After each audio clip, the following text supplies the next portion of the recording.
Hi friends అందరికీ ఈరోజు వీడియోలో సింపుల్ ప్రాసెస్తో టేస్టీగా ఎగ్ కర్రీ అనేది ఏ విధంగా ప్రిపేర్ చేయాలో నేను సింపుల్గా చూపిస్తాను. ఈ విధంగా తయారు చేయకపోతే ఒకసారి ప్రిపేర్ చేయండి. హాయ్ ఫ్రెండ్స్ అందరికీ ఈరోజు అయితే ఎగ్ కర్రీ చేస్తున్నాను. ఒక్కొక్కరు ఒక్కొక్క విధంగా చేస్తారు కదా, నేనైతే ఎట్లా చేస్తానో చూపిస్తాను. ముందుగానైతే ప్రాసెస్లోకి వెళ్ళిపోదాం.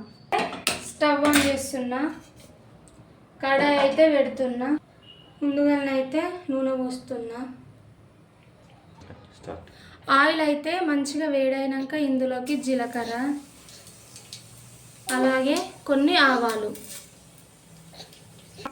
ఆవాలు చిటపట అన్నాకనైతే సన్నగా కట్ చేసి పెట్టుకున్న ఉల్లిపాయలు అయితే వేసుకోవాలి.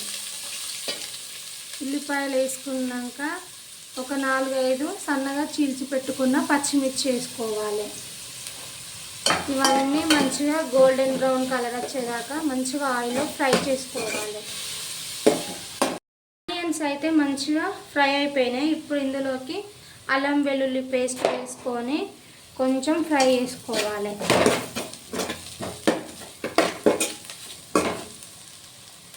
అల్లం ఫ్రై అయింది. ఇప్పుడైతే ఇందులోకి 1/2 టేబుల్ స్పూన్ వరకు అయితే పసుపు అనేది అయితే వేసుకోవాలి. నెక్స్ట్ అయితే ఎగ్స్ అనేది అయితే కొట్టుకోసుకోవాలి. మీరు ఎన్ని కావాలంటే అన్ని వేసుకోండి. నేనైతే 6 ఎగ్స్ అయితే కొట్టేస్తున్నా.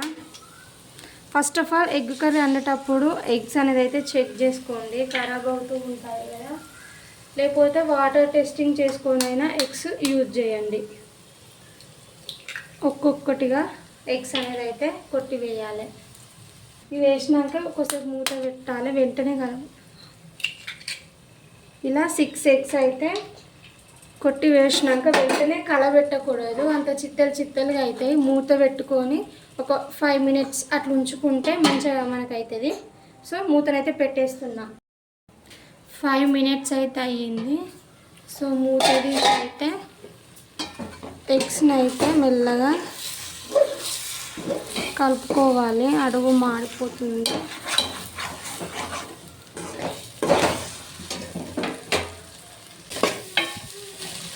సో చూడండి, ఒక 5 మినిట్స్ వరకు అయితే మంచిగా ఎగ్ అయితే పొడి అనుకుంటూ ఆయిల్లోనైతే మంచిగా ఫ్రై అయిపోయింది. ఇప్పుడు ఇందులోకి సరిపడా సాల్ట్ అనేది అయితే వేసుకోవాలి. ఏ కర్రీ వండినా సాల్ట్ అయితే చూసి తగ్గట్టు వేసుకోండి. నేనైతే 1 టేబుల్ స్పూన్ వరకు అయితే సాల్ట్ అనేది అయితే వేసాను. నెక్స్ట్ ఇందులోకి మీరు తినే దాన్ని బట్టి కారం అయితే వేసుకోండి.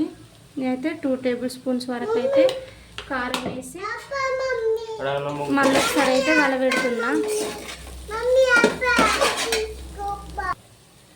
కారం ఉప్పు అయితే ఫ్రై అయిన తర్వాత ఇందులోకి నేను ఇంట్లోనే తయారు చేసి పెట్టుకున్న కొంచెం గరం మసాలా వేస్తున్నా. అలాగే సన్నగా కట్ చేసి పెట్టుకున్న కొత్తిమీర వేస్తున్నా. కొత్తిమీర వేసినాక ఇంకొక 5 మినిట్స్ అయితే ఫ్రై చేసి స్టవ్ అయితే ఆఫ్ చేసుకోవాలి.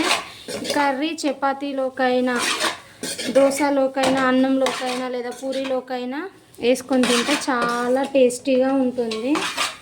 సో అందరూ అయితే ఒకసారి ఈ విధంగా ట్రై చేసి చూడండి. సో ఫైనల్లీ అయితే ఎగ్ కర్రీ అనేది అయితే రెడీ అయిపోయింది. ఒక బౌల్లోకి సర్వ్ చేసుకుంటే అయిపోతుంది. ఈ ఎగ్ కర్రీ అయితే మీ అందరికీ నచ్చిందని అనుకుంటున్నాను. ఈ వీడియో కనుక నచ్చితే మా ఛానల్ని సబ్స్క్రైబ్ చేయండి. ప్లీజ్ మమ్మల్ని సపోర్ట్ చేయండి.